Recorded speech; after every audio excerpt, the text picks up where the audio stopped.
dengan sejarah dengan NIM K44222085. Di sini saya akan menjelaskan tentang sejarah Palestina. Karena kita tahu dalam hari-hari akhir ini ya banyak banget masalah tentang Palestina dengan Israel atau kaum Yahudi atau Zionis itu. Ya. Kita mulai dari sejarah Palestina. Palestina yang kenal hari ini memiliki sejarah yang unik dan menarik untuk dipelajari, teman-teman. Dalam sejarahnya adanya Palestina tidak lepas dari terbentuknya suatu bangsa yang besar, yang dimana dalam kitab Nasrani bangsa tersebut dijanjikan suatu tanah perjanjian untuk didiami. Bangsa apakah itu? Ya, bangsa Israel.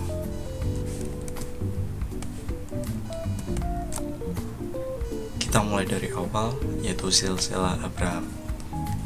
Abraham atau Ibrahim memiliki istri yang bernama Sarai. Namun dia kurang beruntung karena belum memiliki anak. Pada waktu itu Abraham sudah menginjak sekitar 80-an tahun. Oleh karena hal tersebut, Sarai memberi kepada Abraham seorang hamba, yaitu Hagar, untuk dijadikan istri. Lalu dari Hagar tersebut Abraham memiliki seorang anak yang bernama Ismail. Pada umur yang ke-99 tahun, Tuhan memberikan janji kepada Abraham dan melakukan perjanjian.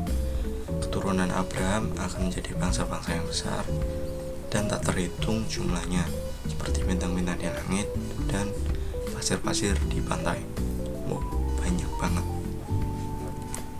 Selain keturunan yang banyak, Abraham juga dijanjikan suatu tanah perjanjian, yaitu tanah Kanaan. Nah, bukti perjanjian ini ditandai dengan setiap anak laki-laki harus disunat. Ya guys, harus disunat. Dan akhirnya benar, mengandunglah si Sarah tadi di umurnya yang ke-90 tahun, dan ia melahirkan Ishak bagi Abraham. Jadi pernikahan Abraham dengan Hagar atau Siti Hajar melahirkan Ismail, bapak bangsa Arab.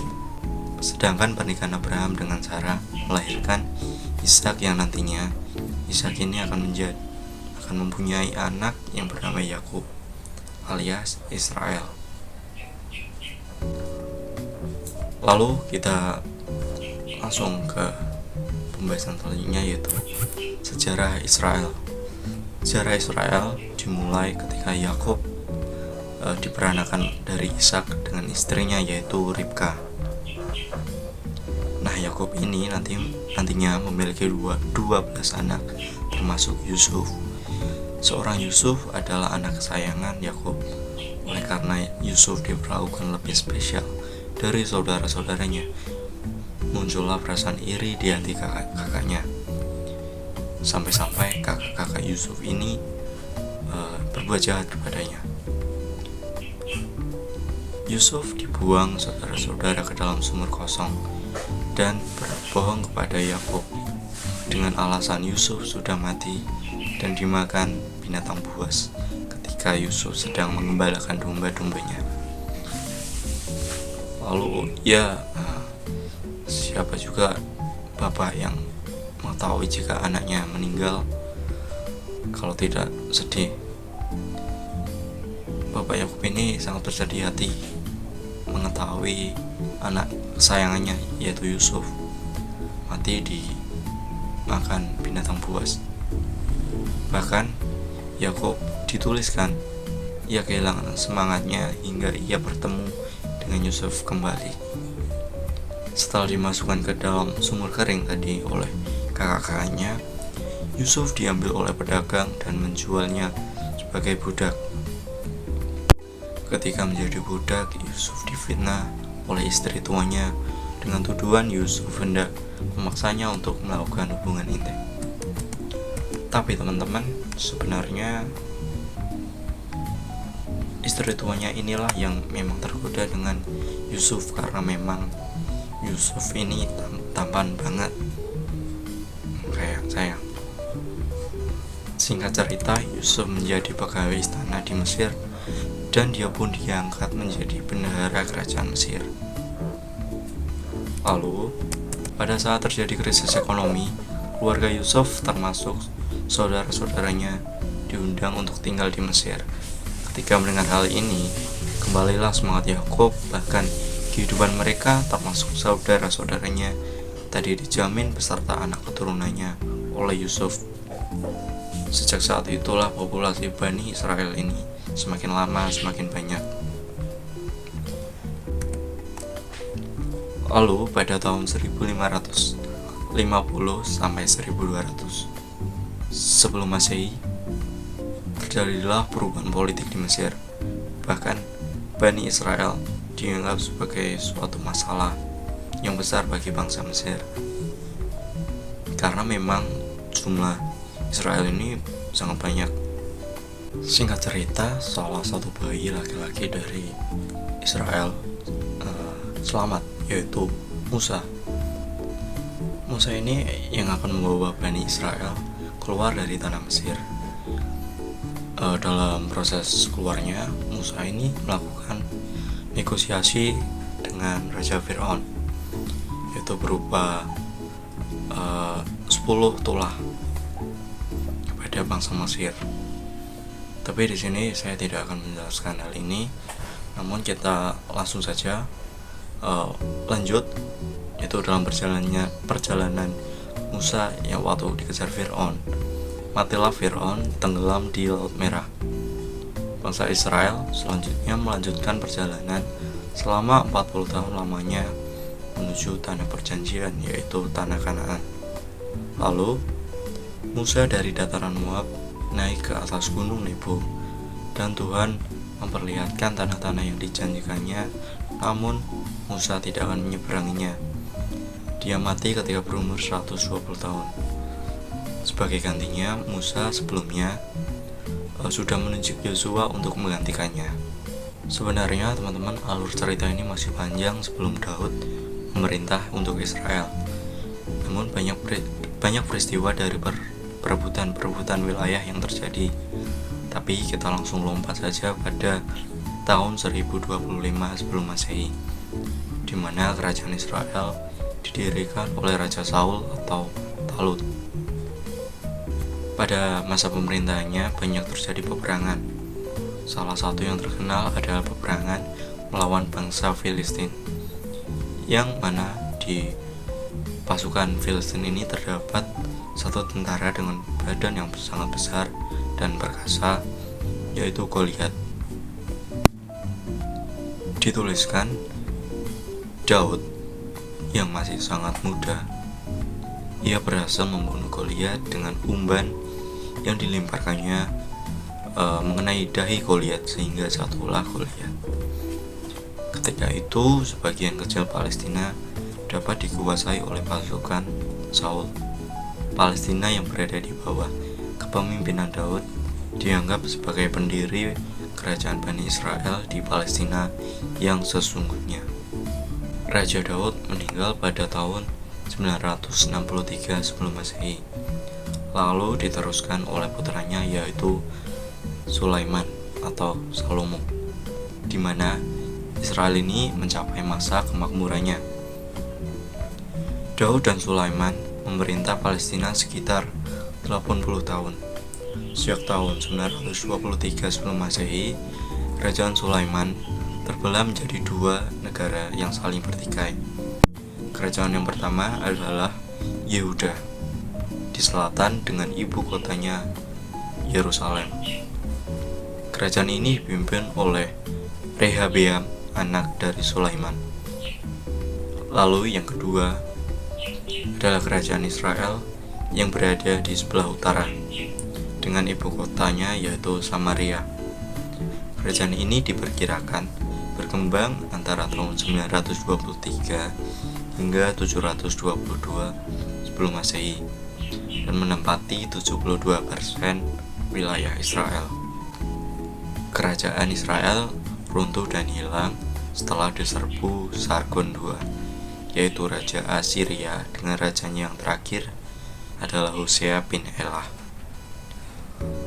Lalu Raja Sargon II membuat kebijakan agar seluruh suku Israel diasingkan dan ditempatkan di lembah sungai Efrat. Pada tahun 606 sebelum Masehi, kerajaan Israel di selatan, yaitu Yehuda, diserbu oleh Nebukadnezar.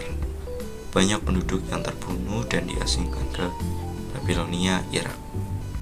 Setelah kehancuran Israel di Palestina di tangan Nebukadnezar, Palestina dikuasai oleh beberapa kerajaan, yaitu kerajaan Babilonia antara tahun 586 hingga 538 sebelum Masehi, lalu kerajaan Persia 538 hingga 330 sebelum Masehi, lalu ada kerajaan Yunani 330 hingga 200 sebelum Masehi, dan dinasti Seleucid tahun 200 hingga 167 sebelum Masehi, dan Makabe 167 hingga 63 sebelum Masehi, dan terakhir Imperium Romawi yaitu 63 hingga 638 Masehi. Tahun 500 hingga 600 Masehi, bangsa Yahudi menyebar ke semenanjung Arabia, di antaranya di Khaybar dan di sekitar Madinah. Selanjutnya, mereka melakukan imigrasi dalam jumlah yang besar ke daerah tersebut ketika terjadi perang antara Romawi dan Persia. Beralih ke tahun 638 Masehi, di bawah Khalifah Umar bin Khattab, seluruh wilayah Palestina dimerdekakan dari penjajah Romawi. Selanjutnya, seluruh penduduk Palestina, baik Muslim maupun non-Muslim, hidup aman dan kebebasan mereka dijamin. Lalu, kita tahu permasalahan di Palestina dengan Israel sekarang. Terdapat yang namanya kaum Zionis. Bagaimana sejarah Zionisme? Oke, kita akan membahasnya. Tahun 1896, Theodor Herzl merampungkan sebuah doktrin baru, yaitu Zionisme, sebagai gerakan politik untuk mendirikan negara Yahudi Israel. Pada tahun 1897, Theodor Herzl menggelar Kongres Zionis Dunia pertama di Basel, Swiss. Peserta Kongres 1 Zionis mengeluarkan suatu resolusi bahwa umat Yahudi bukan sekedar umat beragama, tapi bangsa dengan tekad bulat untuk hidup secara berbangsa dan bernegara. Kaum Zionis ini menuntut tanah air bagi umat Yahudi. Herzl menyebut bahwa Zionisme adalah jawaban bagi diskriminasi dan penindasan atas umat Yahudi yang sudah berlangsung ratusan tahun lamanya. Warga Yahudi tidak memiliki tanah dan negara yang menyatukan mereka. Pada saat itu, warga Yahudi tersebar di seluruh dunia, khususnya Eropa. Satu-satunya yang dimiliki mereka adalah identitas darah Yahudi. Namun, tidak semua kaum Yahudi itu setuju dengan Zionisme. Bahkan ada yang anti-Zionis. Kelompok Yahudi ultra-ortodok percaya bahwa untuk kembali ke Zion harus merupakan takdir Tuhan, bukan kehendak duniawi. Para rabi Yahudi juga menentang Zionisme karena percaya bahwa Yudaisme adalah agama, bukan kebangsaan, sehingga menolak konsep politik Zionisme. Mendapat tantangan dari intern, tetapi tidak menyurutkan niat dan tekad kaum Zionis untuk mendirikan Jewish National Home di Palestina. Untuk merealisasikannya, kaum Zionisme selanjutnya berusaha mendekati Sultan Abdul Hamid I, Khalifah Turki Utsmani yang pada waktu itu berkuasa di wilayah Palestina. Herzl berjanji akan membantu perekonomian Turki jika orang-orang Yahudi diizinkan membangun pemukiman di Palestina. Namun Sultan Hamid I ini menolak secara tegas tawaran tersebut. Kaum Yahudi tadi yang gagal mendekati Sultan Abdul Hamid I, sekarang mereka mendekati Inggris. Dan di sini Inggris bersedia membantu kaum Zionis untuk mendirikan negara Yahudi di Palestina. Janji ini direalisasikan dengan dikeluarkannya Perjanjian Balfour tahun 1917. Sejak tahun 1917 hingga 1948, Palestina dikuasai oleh Inggris. Untuk menjalankan pemerintahan mandat dan janji Balfour, pada tahun 1920, Inggris mengangkat Sir Herbert Samuel, seorang Yahudi Inggris, menjadi komisaris tinggi Inggris pertama di Palestina. Nah, mulailah dari situ, kaum Yahudi dari berbagai penjuru dunia berbondong-bondong pindah ke Palestina. Jumlahnya pun semakin bertambah dari tahun ke tahun. Tahun 1923, jumlah imigran Yahudi sebanyak 7.400 orang. Lalu tahun 1924 meningkat menjadi 12.300. Lalu tahun 1925 meningkat lagi menjadi 23.800. Dan pada tahun 1947, jumlah kaum Yahudi ini sudah mencapai 600.000 jiwa di Palestina. Kaum Yahudi ini dianggap berbahaya karena imigran Yahudi di Palestina mengalirkan atau membawa dolar atau kapital raksasa dari kapitalis Yahudi di seluruh dunia. Jadi mereka membeli tanah sebanyak-banyaknya, mendirikan perusahaan, membuka tambang, sehingga dapat dikatakan bahwa semua lapangan ekonomi Palestina itu dikuasai oleh kaum Yahudi, sehingga membahayakan posisi bangsa Arab. Lalu apa akibatnya? Akibatnya adalah timbullah berbagai konflik perlawanan dan pemberontakan terhadap imigran Yahudi dan Inggris. Tanggal 28 April hingga 15 Mei 1947, masalah-masalah di Palestina ini dibahas dalam Majelis Umum PBB. Hasilnya adalah sebuah rencana tentang penyelesaian masalah mayoritas dan minoritas.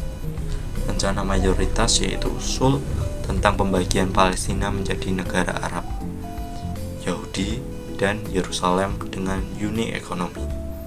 Sedangkan rencana minoritas yaitu usul pembentukan negara federal yang terdiri atas dua negara bagian, yaitu Arab dan Yahudi, dengan ibu kota Yerusalem. Namun, rakyat Arab Palestina menolak resolusi pembagian karena menuntut seluruh wilayah Palestina dan bertekad akan menggunakan kekuatan fisik untuk menggagalkan rencana tersebut. Pada tanggal 14 Mei 1948, beberapa saat sebelum mandat Inggris berakhir, Dewan Kebangsaan Yahudi di Tel Aviv memproklamirkan berdirinya negara Israel dengan Chaim Weizmann sebagai presiden dan David Gurion sebagai perdana menteri. Beberapa jam kemudian, negara Israel mendapat pengakuan secara de facto oleh Truman, Amerika, dan Uni Soviet, sehingga negara Israel ini mempunyai kedudukan yang kuat. Lalu teman-teman, kita beralih ke kelanjutan masalah Arab Palestina dengan Yahudi. Setelah mandat di Palestina secara resmi berakhir pada 15 Mei 1948, masa negara-negara Arab menyerbu Palestina untuk membantu rakyat Arab Palestina melawan Israel, tetapi tidak berhasil karena Israel ini mendapat dukungan dari Amerika Serikat. Akibat kekalahan negara-negara Arab ini, rakyat Palestina harus kehilangan wilayah mereka, terpecah dalam berbagai kelompok dan tersebar di berbagai negara sebagai pengungsi. Di sini Palestina terbagi menjadi 3 bagian.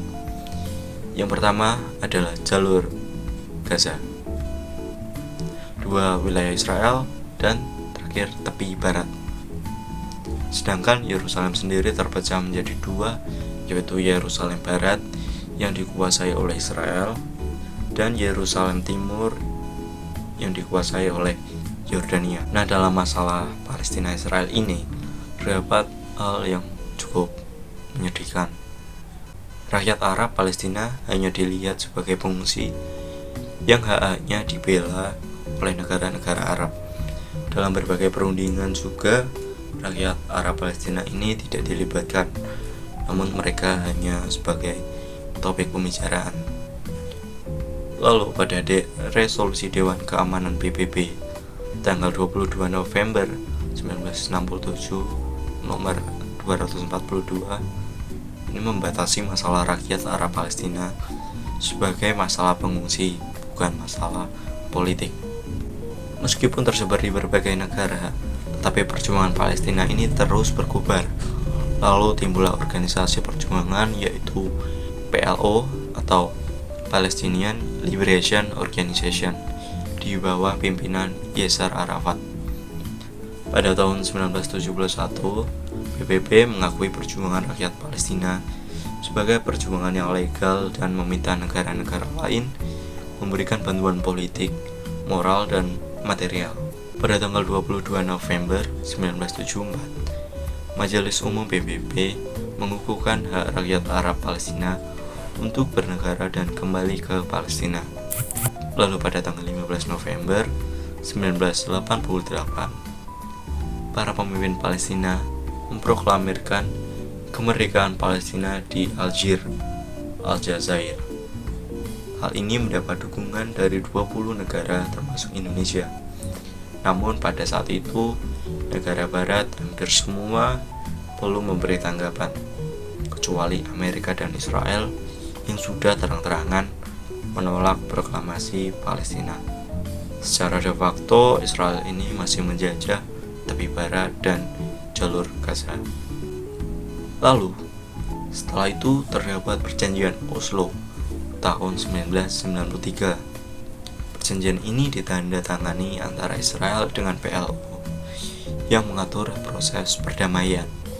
Namun masalah-masalah yang tidak terselesaikan adalah pemukiman Israel, tepi barat, dan status Yerusalem yang dipandang oleh orang Palestina sebagai ibu kota negara di masa depan, yang berarti perdamaian masih belum tercapai.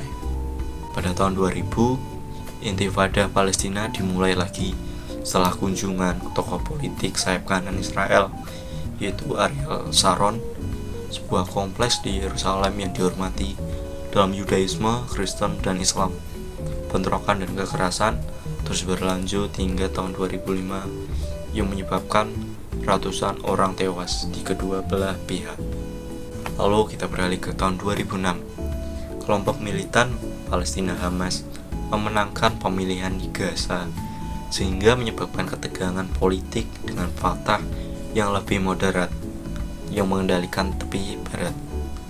Lalu tahun 2017, pemerintahan Donald Trump mengakui Yerusalem sebagai ibu kota Israel dan mengumumkan bahwa Amerika Serikat berencana memindahkan kedutaan besar Amerika Serikat dari Tel Aviv ke Yerusalem. Pernyataan Donald Trump tadi memicu kemarahan dari rakyat Palestina dan reaksi dunia internasional. Tahun 2021, ketegangan meningkat di Yerusalem selama Ramadan. Orang Palestina mengatakan polisi Israel memberlakukan pembatasan yang tidak perlu terhadap mereka selama bulan puasa. Selain itu, terjadi pengusiran terhadap warga Palestina dari rumah mereka di Sheikh Jarrah, sebuah lingkungan Palestina yang di luar tembok kota tua dengan tanah dan properti yang diklaim oleh Yahudi di pengadilan Israel. Hamas mengeluarkan ultimatum kepada Israel untuk memindahkan pasukannya dari kompleks Masjid Al-Aqsa dan dari Sheikh Jarrah. Hamas kemudian menembakkan roket ke wilayah Israel yang mendapat perlawanan dari Israel dan pertempuran dimulai. Setelah 11 hari pertempuran dan memakan banyak korban, terutama di pihak Palestina, akhirnya diadakanlah gencatan senjata. Begitulah sejarah dan kelanjutan masalah-masalah di Palestina. Bukan hal yang mudah untuk dijelaskan secara lengkap, karena konflik ini terus terjadi hingga saat ini. kita sebagai warga Indonesia sudah sepatutnya kita mendoakan agar bangsa ini, dunia ini, agar terjaga perdamaiannya dan segera menemui titik terangnya. Sekian dari saya, sampai jumpa di lain waktu. See you.